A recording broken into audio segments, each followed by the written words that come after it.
Peter Peter ಸಿನಿಮಾಲಿ ಒಂದು important character ಮಾಡಿದ್ದೀನಿ. ಕೊಡೋ ಟೈಮಲ್ಲಿ ಓಕೆ ಕ್ಯಾರೆಕ್ಟರ್ ಯಾರು ಮಾಡ್ತಿದ್ದಾರೆ ನಾವು ನಡೀತಾ ಇತ್ತು. ಒಂದು ದಿನ ಶಂಭು ನೀನೇ ಮಗ ಅಂತ ತಾತ ಖುಷಿ ಅಂದರೆ ಆ ಕ್ಯಾರೆಕ್ಟರ್ ಗೊತ್ತಿತ್ತಲ್ವ ನನಗೆ, ಓದಿದ್ದೆ. ಶೂಟೆಲ್ಲ ಆಯಿತು, ಅದೇ ಪ್ರೀ ಪ್ರೊಡಕ್ಷನ್ನಲ್ಲೆಲ್ಲ ಕೆಲಸ ಮಾಡ್ತಾಯಿದ್ವಿ. ಅವರೆಲ್ಲ ಎಕ್ಸ್ಪ್ಲೇನ್ ಮಾಡ್ತಾಯಿದ್ರು. ನನಗೆ ಕ್ಯಾರೆಕ್ಟರ್ ಕೊಟ್ಟರಂತ ಖುಷಿ, ಈ ಥರ ಕ್ಯಾರೆಕ್ಟರ್ ಮಾಡ್ತಾ ಇದ್ದೀನಿಲ್ಲ ಹಂಗೆ ಅಂತ. ಪ್ರೊಡಕ್ಷನ್ ಬಗ್ಗೆ ನನಗೆ ಅಷ್ಟು ಜ್ಞಾನನೇ ಇಲ್ಲ. ಸೆಟ್ಟಲ್ಲಿ ಡೈರೆಕ್ಟ್ರು, ಮಗ ನೀನು ಮಾಡಲಿಲ್ಲ ಅಂದ್ರೆ ನಾನು ಮಾಡ್ಬೇಕಾಗತ್ತೆ. ಇವಾಗ ನಾನು ನಮ್ಮ ಅಸಿಸ್ಟೆಂಟ್ಗಳಿಗೆ ಕೇಳೋನು ಏನೋ ಅಂತ, ಅವ್ನು ಹಿಂಗೆ ಮಾಡೋನು, ಹಿಂಗೆ ಬರ್ತಾ ಇದ್ದಾನು, ಹಿಂಗೆ ಮಾಡೋನು. ನಂಗೆ ಏನೋ ಅರ್ಥ ಆಗ್ತಿಲ್ಲ, ಅವ್ನು ಹಿಂಗೆ ಮಾಡೋನು. ಅದು ಯಾವ ಥರ ಬೂಸ್ಟ್ ಸಿಕ್ತು ಅಂದರೆ ನನಗೆ ಕಾಲ್ ಬರೋಕ್ಕೆ ಸ್ಟಾರ್ಟ್ ಆಯಿತು. ಏನು ಎಲ್ಲಿ ರೀಚ್ ಆಗಿದ್ದೀರೋ ನೀವು, ಹೆಂಗೆ ರೀಚ್ ಆಗಿದ್ದೀರಾ ಅಂದರೆ ನಿಮ್ಮ ಕೆಲಸ ತುಂಬ ಪ್ರೊಫೆಷ್ನಲಾಗಿ ಕಾಣ್ತಾ ಇದೆ. ಹಾಗೆ ನಮಗೆ ಹೇಳಿದಾಗ ನಾವು ಕೆಲಸ ಮಾಡೋಕ್ಕೆ, ಇನ್ನೂ ನಮಗೆ ಕೆಲಸ ಮಾಡೋಕ್ಕೆ ಒಂದು ಬೂಸ್ಟ್ ಅಂತಾರಲ್ಲ, ಆ ಬೂಸ್ಟ್ ಸಿಕ್ತು ನಮಗೆ ಆ ಪೋಸ್ಟ್ರಿಂದ. ಎಲ್ರಿಗೂ ನಮಸ್ಕಾರ. ನನ್ನ ಹೆಸರು ರಾಮ್ ನಾಡಗೌಡ ಅಂತ. ಪೀಟರ್ ಸಿನಿಮಾಲಿ ಒಂದು ಇಂಪಾರ್ಟೆಂಟ್ ಕ್ಯಾರೆಕ್ಟರ್ ಮಾಡಿದ್ದೀನಿ. ಅದು ನೀವು ನೋಡಿಬಿಟ್ಟು ಹೇಳಬೇಕು ಇಂಪಾರ್ಟೆಂಟ್ ಹೌದೋ ಅಲ್ವೋ ಅಂತ. ಎಸ್, ಎನಿವೆ ಪೀಟರ್ ಕ್ಯಾರೆಕ್ಟರ್ ಸಿಕ್ಕಿದ್ದು ನನಗೆ ಸುಕೇಶ್ ಅಣ್ಣ. ನಾನು ಸ್ಕ್ರಿಪ್ಟು ಮುಂಚೆನೇ ಅವರು ಬರೆಯುವಾಗಲೇ ನಾನು ನರೇಷನ್ ಕೊಡ್ತಾಯಿದ್ರು, ಸೀನ್ ಬೈ ಸೀನು ಕೊಡೋ ಟೈಮಲ್ಲಿ ಓಕೆ ಕ್ಯಾರೆಕ್ಟರ್ ಯಾರು ಮಾಡ್ತಿದ್ದಾರೆ ನಾವು ನಡೀತಾ ಇತ್ತು. ಒಂದು ದಿನ ಹೇಳಿದ್ರು ನನಗೆ, ಶಂಭು ನೀನೇ ಮಗ ಅಂತ ತಾತ ಖುಷಿ ಅಂದರೆ ಆ ಕ್ಯಾರೆಕ್ಟರ್ ಗೊತ್ತಿತ್ತಲ್ವ ನನಗೆ, ಓದಿದ್ದೆ. ಆ ಖುಷಿ ಒಂದು ಬೇರೆನೇ ಇತ್ತು. ಆಮೇಲೆ ಸುಕೇಶ್ ಅಣ್ಣ ನನಗೆ 5 ವರ್ಷದಿಂದ ಪರಿಚಯ, ಅಂದರೆ ದೂರದರ್ಶನ ಸಿನಿಮಾ ಜೊತೆಲೇ ವರ್ಕ್ ಮಾಡಿದ್ವಿ. ಹಾಗಾಗಿ ಅವ್ರ ಜೊತೆನೇ ಕೆಲಸ ಮಾಡಿಕೊಂಡು ನನಗೂ ಕ್ಯಾರೆಕ್ಟರ್ಗಳು ಮಾಡ್ಬೇಕಂತ ಆಸೆ. ಜೊತೆಯಲ್ಲಿ ಪ್ರೊಡಕ್ಷನ್ನು, ಆರ್ಟು ಎಲ್ಲ ಥರನೂ ಮಾಡಿದ್ದೀವಿ. ಅಲ್ಲಿ ಈ ಸಿನಿಮಾದಲ್ಲೂ ಮಾಡಿದ್ದೀವಿ, ಮುಂದೆನೂ ಇವಾಗಲೂ ಮಾಡ್ತಾಯಿದ್ದೀವಿ. ಪೀಟರ್ ಸಿನಿಮಾ ಕ್ಯಾರೆಕ್ಟರ್ ಅಂತ ಬಂದಾಗ, ಅಂದರೆ ರೆಡಿ ಆಗೋ ಕ್ಯಾರೆಕ್ಟರ್ ಅಂತ ಬಂದಾಗ ಅವರು ನನಗೆ ಆಫೀಸಲ್ಲಿ ಹೇಳಿದ್ರು, ಈ ಥರ ಇರುತ್ತೆ, ಈ ಥರ ಮಗ, ಈ ಥರ. ನನಗೆ ರೆಫರೆನ್ಸು ಹೇಳಿದ್ರು. ರೆಫರೆನ್ಸು ಯಾವ ಥರ ಇತ್ತು ಅಂತಂದರೆ, ನಮ್ಮೂರ ಕಡೆ, ಇವಾಗ ಅವ್ರ ಕಡೆ ಆಗಲಿ ನಮ್ಮೂರ ಕಡೆ ಆಗಲಿ, ಅವರು ಹಳ್ಳಿ ಭಾಗದಿಂದ ಬಂದವರು, ನಾವು ಹಳ್ಳಿ ಭಾಗದಿಂದ ಬಂದು ಸಡನ್ನಾಗಿ ನಾನು ಕನೆಕ್ಟ್ ಆದೆ ಅಂತ ನನಗೆ ಅನ್ನಿಸುತ್ತೆ. ಬಟ್ ಅದನ್ನ ನೋಡಿ ಹೇಳಬೇಕು ನೀವು ಎಲ್ಲ. ಇದೇ ಏಪ್ರಿಲ್ 10, 2026 ರಿಲೀಸ್ ಆಗ್ತಾಯಿದೆ ಸಿನಿಮಾ. ಎಲ್ಲರೂ ಥಿಯೇಟ್ರಿಗೆ ಬಂದು ಸಿನಿಮಾ ನೋಡಿ. ಹಂಗೆ ಜರ್ನಿ ಸ್ಟಾರ್ಟ್ ಆಯಿತು. ಪ್ರೀ ಪ್ರೊಡಕ್ಷನ್ ಎಲ್ಲ ನಡೀತಾ ಇತ್ತು. ಅದ್ರ ಜೊತೆ ನಾನು ಪ್ರೊಡಕ್ಷನ್ ಅಂದರೆ ಎಕ್ಸಿಕ್ಯೂಟಿವ್ ಪ್ರೊಡ್ಯೂಸರ್ ಅಂದರೆ ಕಂಚನ್ ಅಂತ ಇದ್ದರು, ನಾನು ಇದ್ದೆ. ಇಬ್ಬರು ಅದನ್ನು ಮ್ಯಾನೇಜ್ ಮಾಡಿದ್ವಿ. ಚೆನ್ನಾಗಾಯಿತು ಶೂಟೆಲ್ಲ ಆಯಿತು. ಅದೇ ಪ್ರೀ ಪ್ರೊಡಕ್ಷನ್ನಲ್ಲೆಲ್ಲ ಕೆಲಸ ಮಾಡ್ತಾಯಿದ್ವಿ. ಅವರೆಲ್ಲ ಎಕ್ಸ್ಪ್ಲೇನ್ ಮಾಡ್ತಾಯಿದ್ರು. ನನಗೆ ಕ್ಯಾರೆಕ್ಟರ್ ಕೊಟ್ಟರಂತ ಖುಷಿ, ಈ ಥರ ಕ್ಯಾರೆಕ್ಟರ್ ಮಾಡ್ತಾ ಇದ್ದೀನಿಲ್ಲ ಹಂಗೆ ಅಂತ. ಪ್ರೊಡಕ್ಷನ್ ಬಗ್ಗೆ ನನಗೆ ಅಷ್ಟು ಜ್ಞಾನನೇ ಇಲ್ಲ. ಆಮೇಲೆ ಒಂದು ದಿನ ನೈಟು ಎಲ್ಲ ಡೈಲಿ ಇವ್ರ ಜೊತೆ ಮಾತುಕತೆ ನಡೀತಾ ಇತ್ತು. ಒಂದು ದಿನ ಮನೇಲಿ ಊಟಕ್ಕೆ ಕೂತಿದ್ದೆ. ಊಟಕ್ಕೆ ಕೂತಾಗ TV9 ನ್ಯೂಸ್ ನೋಡ್ತಾ ಇದ್ದೆ. ನೋಡೋ ಟೈಮಲ್ಲೇ ಭಾಗಮಂಡಲ ತೋರಿಸ್ತಾ ಇದ್ದಾರೆ. ನಾನು ಊಟ ಮಾಡ್ತಾ ಇದ್ದೀನಿ, ಇದು ಭಾಗಮಂಡಲ ಅಂತ. ಅದು ಫುಲ್ಲು ನೀರು ನಿಂತಿದೆ. ಅಂದರೆ ಯಾವ ರೇಂಜಿಗೆ ನೀರಿದೆ ಅಂದರೆ ಫುಲ್ ಎಲ್ಲ ಬೇಕಲ್ಲಿ ನೀರು ಕಾಣ್ತಾ ಇದೆ. ನಾನು ಬೇರೆ ಪ್ಲೇಸ್ ಇರ್ಬೋದು ಬಿಡು, ಭಾಗಮಂಡಲ ಹೋಗಿಲ್ಲ. ನಾನು ಮಡಿಕೇರಿಗೆ ಹೋಗಿದ್ದೀನಿ, ಭಾಗಮಂಡಲಕ್ಕೆ ಹೋಗಿಲ್ಲ. ನೆಕ್ಸ್ಟ್ ನೈಟ್ ಕೂತ್ಕೊಂಡು ನೆಕ್ಸ್ಟ್ ಮಾರ್ನಿಂಗ್ ಅಲ್ಲಿ ಇರ್ಬೇಕು ನಾವು, ಬೆಳಗಿನ ಜಾವ 5 ಗಂಟೆಗೆ. ಯಾಕಂದರೆ ನಂದು ಇನ್ನೊಂದು ಸಿನಿಮಾದ ಮುಹೂರ್ತ ಇತ್ತು. ಹೋಗಿ ನೋಡ್ತೀನಿ, ಅದೇ ಪ್ಲೇಸ್ ನಾನೇನು TV ನೋಡಿದ್ದೀನಲ್ವಾ, ಆ ಪ್ಲೇಸಿಗೆ ಹೋಗಿ ಬಸ್ ಇಳಿಸ್ತು.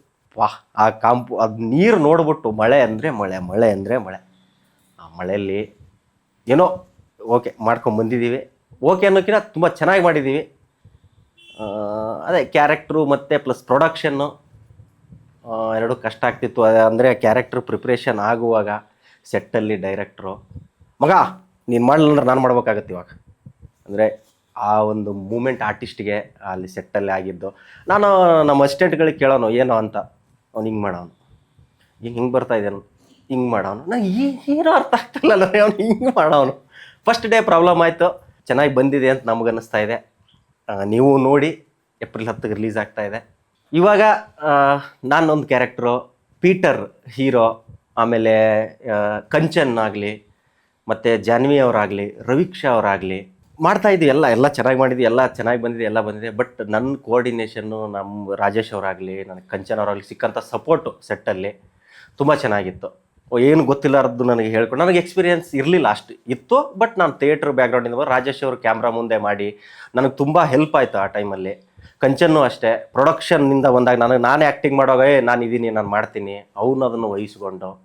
ಮತ್ತು ಜಾನ್ವಿ ಅವರು ಅಷ್ಟೇ, ಅವರು ಏನು ನನಗೆ ಗೊತ್ತಿದ್ದು ನನಗೂ ಹೇಳಿಕೊಟ್ಟು. ಅಂದರೆ ಕ್ಲೈಮ್ಯಾಕ್ಸ್ ಒಂದು ಬರುತ್ತೆ ಸೀನು, ಆ ಸೀನಲ್ಲಿ ನಮಗೆ ಜಾನ್ವಿ ಅವರು ರಾಜೇಶ್ ಅವರಾಗಲಿ ತುಂಬ ಹೇಳ್ಕೊಟ್ರು. ಅದೇ ಫಸ್ಟ್ ಡೇ ಶೂಟ್, ಅವಾಗಲೇ ಹೇಳೋದ್ನಲ್ಲ, ಅದೇ first day shoot. Overall set ತುಂಬ ಚೆನ್ನಾಗಿ ಕೋಆಪ್ರೇಟ್ ಮಾಡಿದ್ರು. ಮತ್ತು ನಾವು ಎಲ್ಲ ಚೆನ್ನಾಗಿ ಮಾಡಿದೀವಿ ಅಂತ ಅಂದ್ಕೊಂಡಿದ್ದೀವಿ, ಚೆನ್ನಾಗಿ ಮಾಡಿದ್ದೀವಿ. ಎಲ್ಲ ಶೂಟ್ ಮುಗೀತು, ಎಲ್ಲ ಆಯಿತು, ಎಲ್ಲ ಮುಗಿಸ್ಕೊಂಡ್ಬಂದ್ವಿ ಶೂಟು. ಮುಗಿಸ್ಕೊಂಡ್ಬಂದಾಗ ಒಂದೊಂದು ಇವಾಗ ಎಲ್ಲ ಬಿಡ್ತಾ ಹೋಗ್ಬೇಕಲ್ವ, ರಿಲೀಸ್ ಆಗಲಿ ಇದು ಆಗಲಿ.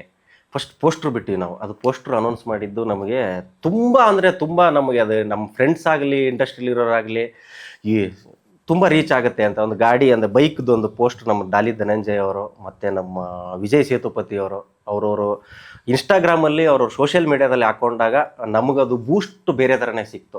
ಅದು ಯಾವ ಥರ ಬೂಸ್ಟ್ ಸಿಕ್ತು ಅಂದರೆ ನನಗೆ ಕಾಲ್ ಬರೋಕ್ಕೆ ಸ್ಟಾರ್ಟ್ ಆಯಿತು. ಏನು ಎಲ್ಲಿ ರೀಚ್ ಆಗಿದ್ದೀರೋ ನೀವು, ಹೆಂಗೆ ರೀಚ್ ಆಗಿದ್ದೀರಾ ಅಂದರೆ ನಿಮ್ಮ ಕೆಲಸ ತುಂಬ ಪ್ರೊಫೆಷ್ನಲಾಗಿ ಕಾಣ್ತಾ ಇದೆ.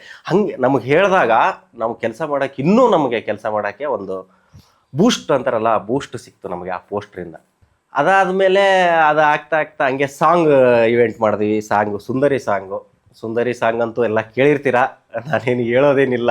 ಆಲ್ರೆಡಿ 1.4 ಮಿಲಿಯನ್ ಹೋಗಿದೆ. ರಾಜೇಶ್ ಅವರಾಗಲಿ, ರವೀಕ್ಷ ಅವರಾಗಲಿ ತುಂಬ ಚೆನ್ನಾಗಿ ಕಾಣ್ತಿದ್ದಾರೆ ಸಾಂಗಲ್ಲಿ. ಮ್ಯೂಸಿಕ್ಕು ಅಷ್ಟೇ, ಋತ್ವಿಕ್ ಅವರು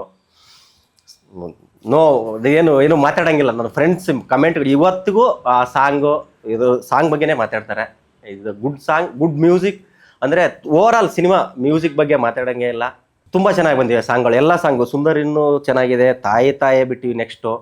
ತಾಯ ಅದೂ ತುಂಬ ಚೆನ್ನಾಗಿ ರೆಸ್ಪಾನ್ಸ್ ಬಂತು. ಅಂದರೆ ಇವಾಗ ಮನೆಯಲ್ಲ ನಮ್ಮ ಅಮ್ಮದೇರು, ಪೇರೆಂಟ್ಸು, ಓಲ್ಡ್ ಏಜ್ ಅವ್ರು ನೋಡಿದಾಗ ಏನೋ ಬೇರೆ ಥರ ಇದೆ ಅಲ್ಲ ಇದು. ಇದು ವಿಜುವಲ್ಸ್ ಆಗಲಿ, ಒಂದು ಇದು ಮ್ಯೂಸಿಕ್ ಆಗಲಿ, ಅದರಲ್ಲಿ ಲಿರಿಕ್ಸ್ ಆಗಲಿ ತುಂಬ ಚೆನ್ನಾಗಿ, ತುಂಬ ಇಷ್ಟಪಟ್ಟರು. ಅದಾದ ತಕ್ಷಣವೇ ಬಿಟ್ಟಿದ್ದು ಟೀಸರ್.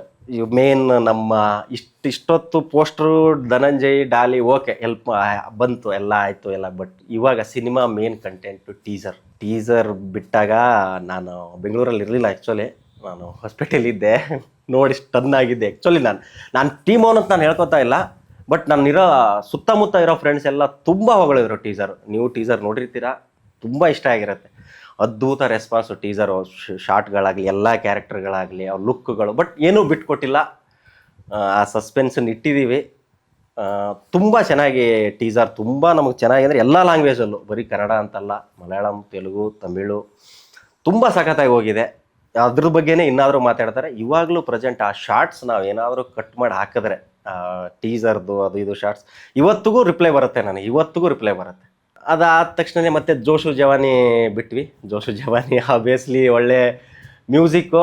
ಅಜಯ್ ಗೋಗೋಲೆ ಸರು, ಋತ್ವಿಕ್ ಅವರು, ಆಬ್ವಿಯಸ್ಲಿ ಋತ್ವಿಕ್ ಅವರು, ನಮ್ಮೆಲ್ಲ ಟೀಮು, ಫ್ರೆಂಡ್ಸು, ನಾವು ರಾಜೇಶ್ ಅವರಾಗಲಿ, ನಾವಾಗಲಿ, ಕಂಚನ್ನು, ನಮ್ಮ ಚೆಂಡೆ ಟೀಮು, ರವೀಕ್ಷ ಅವರಾಗಲಿ, ತುಂಬ ನೋಡಿದವರೆಲ್ಲ ಸಾಕತ್. Lyrics, music super. ಪ್ರೆಸೆಂಟ್ ಇವತ್ತುವರೆಗೂ ನನಗೆ ಅದು ಮೆಸೇಜ್ ಬರ್ತಾ ಇರುತ್ತೆ. ಅದು ತುಂಬ ಚೆನ್ನಾಗಿ ರೀಚ್ ಆಗಿದೆ ಎಲ್ಲನೂ. ಮಳೆ ಅಲ್ಲ ಅದು, ಮಳೆ ಬರುತ್ತೆ ನಮ್ಮ ಕಡೆನೂ, ಇಲ್ಲ ಅಂತ ಹೇಳಲ್ಲ. ಬರುತ್ತೆ, ಬೆಳಗ್ಗೆ ಬರುತ್ತೆ, 1 hour ಬರುತ್ತೆ. ಇಲ್ಲಿ ಬೆಳಗ್ಗೆನೂ ಬರಲ್ಲ ನಮ್ಮ ಕಡೆ ಮಳೆ. ಮಧ್ಯಾಹ್ನ ಬರುತ್ತೆ, ಇಲ್ಲ ಸಂಜೆ ಸಾಯಂಕಾಲದ ಹೊತ್ತು ಬರುತ್ತೆ. ಗುಡುಗು ಸಿಡ್ಲು ಎಲ್ಲ ನೋಡಿದ್ದೀವಿ. ಈ ಮಳೆ ಪಾಪ ಬೆಳಿಗ್ಗೆ 4 ಗಂಟೆಗೆ ಎದ್ದರೆ ಏನೋ ಸುನಾಮಿ ಆಗ್ತಿದೆ ಅಂತ ಮಳೆ ಬೆಳಗ್ಗೆ 7 ಗಂಟೆಗೆ ಶಾರ್ಟ್ ಇಡಬೇಕು. ಅಂದರೆ ಅದು ನಮಗೆ ಮಳೆ ಬರೋದು ಒಂದು ಲಾಸ್ಟಿಗೆ ನಾವು ಕಂಡುಹಿಡ್ಕೊಂಡ್ವಿ. ಮಳೆ ಬರೋದನ್ನು ಹೆಂಗೆ ಗೊತ್ತಾಗುತ್ತೆ? ಒಂದು ಹುಳ ಇರೋದು, ಆ ಹುಳ ಕೂಗಕ್ಕೆ ಸ್ಟಾರ್ಟ್ ಆದರೆ ಮಳೆ ಬರುತ್ತೆ ಫಿಕ್ಸ್. ಇನ್ನು ಅರ್ಧ ಗಂಟೆ 10 ನಿಮಿಷದಲ್ಲಿ ಮಳೆ ಬರುತ್ತೆ. ಆದ ಅನುಭವಗಳು ನಮಗೆ, ನಮ್ಮ ಎಲ್ಲ ಟೆಕ್ನಿಷಿಯನ್ಗಳು, ಎಸ್ಪೆಷಲಿ ಟೆಕ್ನಿಷಿಯನ್ಗಳು, ಆರ್ಟಿಸ್ಟ್ಗಳು ಕಾಲು ಇದು ಒಳಗಡೆ ಇದು ಆಗ್ಬಿಟ್ಟಿತ್ತು, ಫಂಗಸ್ ಥರ ಆಗಿತ್ತು, ಮತ್ತು ಚರ್ಮ ಎಲ್ಲ ಕಿತ್ತು ಬಂದಿತ್ತು.